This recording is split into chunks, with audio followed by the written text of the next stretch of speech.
of a consulting and ministry business by the name of Leadership and Legacy.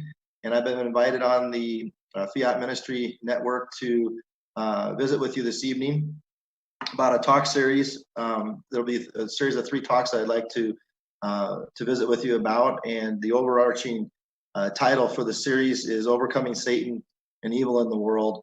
We all know that we're seeing the world at a pretty difficult place right now. Most people are, trying to work, trying to raise their families and just, enjoy things as much as they can, but we're constantly bombarded in the news. And then we don't even watch the news. We still hear it from friends about what's going on in the world and in our countries, respectively, whatever countries we're from.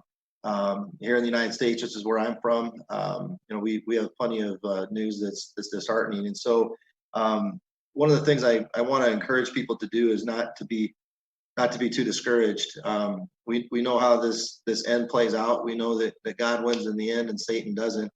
But we also know that there's still a struggle ahead that we have to go through, and it's difficult for people.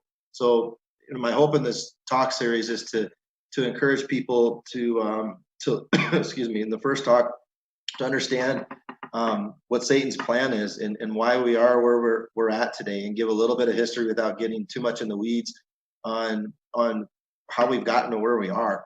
And we don't have to go too far back. I mean, the last 140 years is about far enough for us to really understand where this started and how things really got so out of control, and why it seems like evil tends to be prevailing over good a little bit more than most of us would like. Second talk is going to be about facing our fears, and I'm going to use a reference with Peter and Jesus at the Last Supper, and using Peter as an example of failure, but an example of success at the same time, and also just talk to you about facing our fears and how we do that, do it successfully. And then the third talk is about executing a plan. So once we've understood Satan's plan, once we've really gathered up the courage to face our fears and we're going to engage in that fire, how do we execute a plan that's going to be effective? And that involves God and discernment and just understanding our talents that He's given us